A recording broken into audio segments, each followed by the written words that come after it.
اعوذ باللہ من الشیطان الرجیم بسم اللہ الرحمن الرحیم وبالوالدین احسانا صلی اللہ علی النبی الامی الکریم وعلی آلہ وصحبہ وسلم۔ رسول اکرم صلی اللہ علیہ وآلہ وسلم نے ارشاد فرمایا، ان الجنت تحت اقدام الامہات، کہ اللہ تعالیٰ نے جنت کو ماؤں کے قدموں کے تلے رکھا ہے۔ اولڈ ایج ہومز میں رہنے والی بوڑھی عورتوں ماؤں کے احوال سن کر آنکھوں سے آنسو آ جاتے ہیں۔ حیرانگی ہوتی ہے کہ جن 7 لڑکوں کو یا 4 لڑکوں کو یا 3 لڑکوں کو ایک ماں نے جنم دیا، اپنا خون دے کر پیٹ میں پالا، مصیبت میں دن کاٹے، 9 مہینے اسی طرح بسر ہوتے رہے، پیدائش کی تکلیف برداشت کی، پھر جنم دیا، اپنا دودھ پلایا، خود گیلے بستر پر سوتی رہی، بیٹے کو سوکھے بستر پر سلاتی رہی، راتوں کی نیند حرام کر کے اولاد کو پالا، پیٹ کاٹ کر اولاد کی پرورش کی، ہر مصیبت کو اپنے سر لیا، لیکن اولاد کو بڑی شان سے پالا۔ اولاد بڑی ہو جاتی ہے تو ایک بیٹا بھی بوڑھی اماں کو سہارا نہیں دیتا ہے۔ بعض گھرانوں میں یہ بھی سننے میں آیا ہے کہ بہو نے ساس کو ڈنڈوں سے مارا، یا استغفر اللہ، جوان بیٹے نے ماں کو گالیاں دیں، مارا پیٹا، پھر وہ بیچاری اولڈ ایج ہوم میں چلی گئی۔ وہ ماں جسے اس لیے کہا جاتا ہے کہ وہ اصل ہے اور وہ جڑ ہے۔ میرے خیال میں یہ تمام واقعات اس وقت رونما ہوتے ہیں جب اولاد اسلامی تعلیمات سے بے بہرہ ہوتی ہے۔ قرآن و حدیث میں جو والدین کی عظمت بیان کی گئی ہے، وہ ان کی بارگاہ کو نازک ترین جو قرار دیا گیا ہے، اس سے اولاد جاہل ہوتی ہے۔ یہی وجہ ہے کہ یہ لعنت غیر مسلموں کی بنسبت مسلمانوں میں بہت کم ہے، یعنی والدین کو بے عزت کرنا اور گھر سے باہر نکال دینا۔ پھر نام نہاد روشن خیال مغرب زدہ امیر ترین افراد میں یہ لعنت پائی جاتی ہے اور دیکھی بھی گئی ہے کہ والدین کے وجود کو وہ بوجھ محسوس کرتے ہیں۔ ایک کٹر مسلمان مذہبی گھرانے میں جو صوم و صلات کا پابند، قرآن کی تلاوت کرنے والے لوگ جس گھرانے میں موجود ہوں، ہم نے کبھی یہ خباثت ان گھرانوں میں نہیں دیکھی۔ وہ والدین کو گالیاں نہیں نکالتے، وہ والدین کے وجود کو اللہ کی رحمت تصور کرتے ہیں۔ ماں کی رحمت، شفقت، محبت اور پیار بے مثل ہے اور بے مثال ہے اللہ اور اس کے رسول کی محبت کے بعد۔ اسی لیے ماں کے 3 حق اللہ تعالیٰ کے رسول صلی اللہ علیہ وسلم نے بیان فرمائی۔ سیدنا ابو ہریرہ رضی اللہ تعالیٰ عنہ فرماتے ہیں، ایک شخص آ کر رسول اللہ صلی اللہ علیہ وسلم کی خدمت میں عرض کرتا ہے، من احق الناس بحسن صحابتی یا رسول اللہ، میرے حسن سلوک کا سب سے زیادہ حقدار کون ہے؟ قال امو کا، فرمایا تیری ماں۔ قال ثم من؟ قال امو کا۔ قال ثم من؟ قال امو کا۔ قال ثم من؟ قال امو کا۔ پھر چوتھی مرتبہ رسول اللہ صلی اللہ علیہ وسلم نے فرمایا ہے ثم ابو کا، پھر تیرا باپ ہے۔ متفقن علیہ، یعنی بخاری اور مسلم اور دیگر کتب احادیث میں بھی یہ موجود ہے۔ ایک صحابی نے عرض کیا، من ابرو، کس سے نیکی کروں؟ فرمایا امہ کا، ثم امہ کا، ثم امہ کا، چوتھی مرتبہ فرمایا ثم ابا کا، پھر تو اپنے باپ سے نیکی کر۔ نبی پاک علیہ السلام نے ارشاد فرمایا، ان اللہ یوصیکم بامہاتکم ثلاثا، حضور نے 3 مرتبہ ارشاد فرمایا کہ اللہ تعالیٰ نے تمہاری ماؤں سے حسن سلوک کرنے کے بارے میں تمہیں وصیت فرمائی ہے، 3 مرتبہ فرمایا، اور چوتھی مرتبہ فرمایا ان اللہ یوصیکم بآبائکم، اللہ تعالیٰ تمہارے باپوں کے بارے میں تمہیں وصیت کرتا ہے کہ نیک سلوک کرو۔ اس کو امام ابن ماجہ نے نقل کیا ہے۔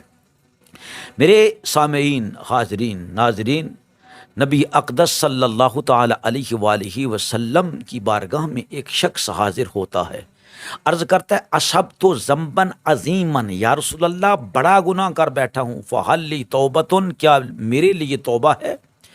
قال هل لک من کیا تیری ماں زندہ ہے؟ قال لا، عرض کی نہیں یا رسول اللہ۔ قال هل لک من خالۃ، کیا تیری کوئی خالہ زندہ ہے؟ قال نعم، کہا ہاں یا رسول اللہ میری خالہ زندہ ہے۔ قال فبرھا، جا اپنی خالہ سے جا کر نیکی کر۔ کیا مطلب؟ رسول اللہ نے یہ راستہ بتایا کہ اگر تو اپنی خالہ کے ساتھ نیکی کرے گا، اس پر سخاوت کرے گا، تیری خالہ خوش ہو جائے گی، تیری ماں کی روح خوش ہو جائے گی، اور اللہ رب العزت بھی تجھے بخش دے گا۔ نبی پاک صلی اللہ علیہ وسلم نے فرمایا من کان یؤمن باللہ والیوم الآخر فلیکرم ضیفہ، وہ اپنے ہمسائے سے اچھا سلوک کرے جو اللہ اور یوم آخرت پر ایمان رکھتا ہے۔ اور پھر فرمایا من کان یؤمن باللہ والیوم الآخر فلیصل رحمہ، جو اللہ اور آخرت پر ایمان رکھتا ہے اسے چاہیے کہ ماں کے رشتے سے نیک سلوک کرے۔ عزیزان گرامی قدر، نبی پاک صلی اللہ تعالیٰ علیہ وسلم فرماتے ہیں جب ماں کے رشتے کو اللہ نے پیدا فرمایا تو اس نے اللہ کے عرش کو پکڑ لیا اور رونے لگا، تو اللہ تعالیٰ نے فرمایا تو کیوں روتا ہے؟ اما ترضین ان اصل من وصلک وہ اقطع من قطع، فرمایا کیا تو اس بات پر راضی نہیں اے ماں کے رشتے؟ اللہ، جس کو اللہ نے اپنے اسم مبارک رحمان سے نکالا ہے، رحمان سے، رحم کا رشتہ، رحم کا رشتہ، تو اللہ نے فرمایا کیا تو اس بات پر راضی نہیں ہے جو تجھے جوڑے گا میں اس سے تعلق جوڑ لوں گا، اور تو تجھ سے تعلق توڑے گا میں بھی اس سے تعلق توڑ لوں گا۔ تو یہ ماں کا رشتہ راضی ہو گیا۔ قالت بلا، اس نے عرض کی کیوں نہیں میرے پروردگار، میں اس بات پر راضی ہو گیا ہوں۔ میرے عزیز دوستو، ماں اور باپ وہ ایسا رشتہ ہیں کہ جن کا توڑ دنیا میں کہیں بھی نظر نہیں آتا۔ چونکہ میں ماں کے بارے میں گفتگو کر رہا ہوں کہ لوگ ماؤں کے ساتھ کیوں برا سلوک کرتے ہیں۔ نبی پاک صلی اللہ علیہ وسلم نے ارشاد فرمایا دخلت الجنت، میں جنت میں داخل ہوا، فسمعت فیہا قراءۃ، میں نے وہاں پر قرآن کے سننے کی آواز سنی، قرآن پڑھنے کی آواز سنی۔ فقلت من ھذا، میں نے کہا کہ یہ کون ہے جو قرآن پڑھ رہا ہے اور جنت میں اس کی آواز آ رہی ہے؟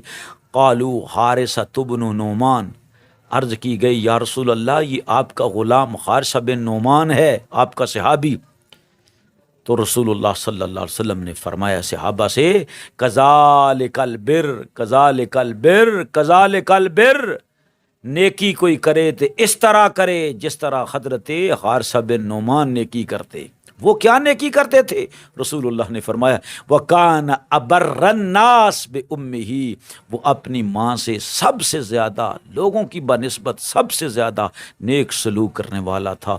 اس کو امام حاکم رحمۃ اللہ علیہ نے علی شروط بخاری نقل کیا ہے۔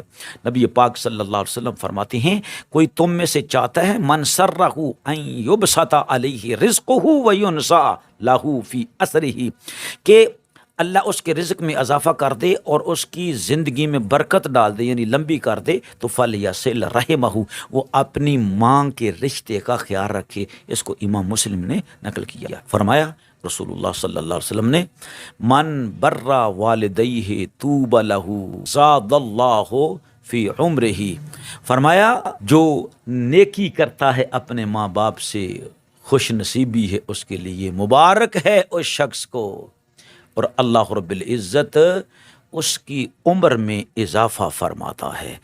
ہم اللہ تعالیٰ سے دعا کرتے ہیں کہ اللہ تعالیٰ والدین کو یہ توفیق عطا فرمائے کہ اپنی اولاد کو علماء کے پاس بھیجیں، ان کو قرآن پڑھائیں اور پھر ان کو مسائل دینی سکھائیں، اللہ رب العزت کی قرآن کا ترجمہ سکھائیں، عالم دین بنائیں، پھر انشاءاللہ ساری زندگی خوشیاں منائیں کہ والدین اولاد کی آنکھوں کی ٹھنڈک بن جائیں گے۔ پھر وہی معاشرہ آ جائے گا کہ نبی اقدس صلی اللہ علیہ وسلم کے صحابہ اکرام اپنے والدین سے کس طرح نیک سلوک کیا کرتے تھے، کیونکہ نبی پاک علیہ السلام نے جہالت کو ختم کر دیا۔ ہر طرف روشنی ہی روشنی ہے، نور ہی نور ہے، امن ہی امن ہے، امان ہی امان ہے۔ کس کے ساتھ؟ ایمان کے ساتھ۔ تو اگر اولاد قرآن کو جانتی ہے، حدیث کو جانتی ہے، تو پھر ہمارے معاشرے سے یہ بہت بڑی لعنت جو ہے اس کا الحمدللہ خاتمہ ہو جائے گا۔ اللہ تعالیٰ تمام والدین پر، بوڑھوں پر رحم فرمائے، جو انتقال کر گئی ہیں اللہ تعالیٰ ان کی بخشش فرمائے۔ وآخر دعوانا الحمدللہ رب العالمین۔